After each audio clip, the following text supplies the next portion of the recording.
नेपाल के पोखरा में विमान हादसे में 6800 बरामद किए जा चुके हैं। चारों तरफ कोहराम मचा हुआ है, चीख पुकार मची हुई है।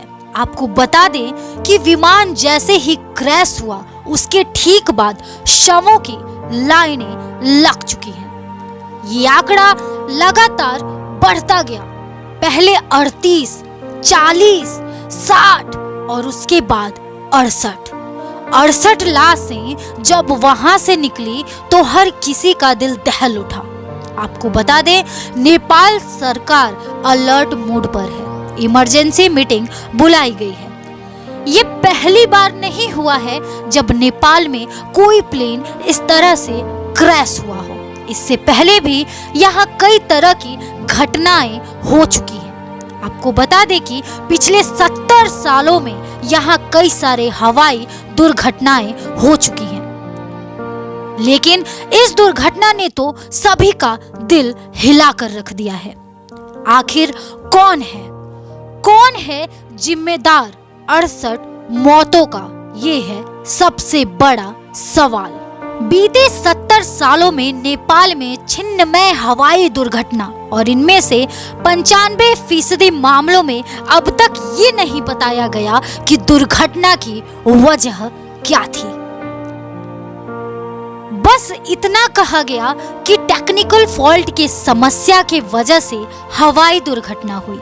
ये बात चौंकाने वाली जरूर है, लेकिन सच भी है, क्योंकि आंकड़े बताते हैं कि साल 1946 से अब तक नेपाल में हुए विमान हादसों में 800 से ज्यादा लोग अपनी जान गंवा चुके हैं। मई 2022 में भी नेपाल में विमान हादसा हुआ था। इस हादसे में तारा एयर की विमान का मलबा पहाड़ी पर पाया गया था और इस हादसे में विमान में सवार करीब 25 लोगों की मौत हो गई थी। हादसे की वजह का सटीक पता नहीं चला। वहीं नेपाल से पहले हवाई हादसे की खबर 7 मई 1946 को पहला हवाई हादसा हुआ था। इसमें ब्रिटेन के रॉयल फोर्स का विमान हादसे का शिकार हुआ, 14 सैनिकों की मौत हो गई। नेपाल में सबसे भीषण हादसा जिसमें 160 से भी ज्यादा लोगों की मौत हुई थी।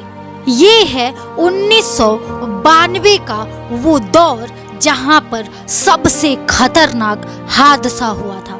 इस हादसे में करीबन 160 लोगों की मौत की बात कही जाती है।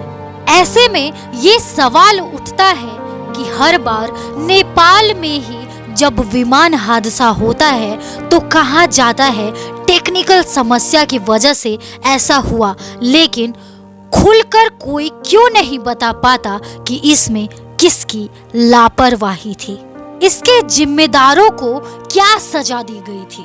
और अब एक बार फिर से वही सवाल इतिहास दोहराया जा रहा है।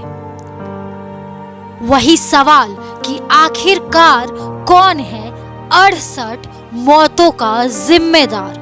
क्योंकि नेपाल के पोखरा में जो विमान क्रैश हुआ रविवार को, उसमें अब तक 68 लाशें मिल चुकी हैं और उन मौतों का जिम्मेदार कौन है, इसकी तलाश बाकी है।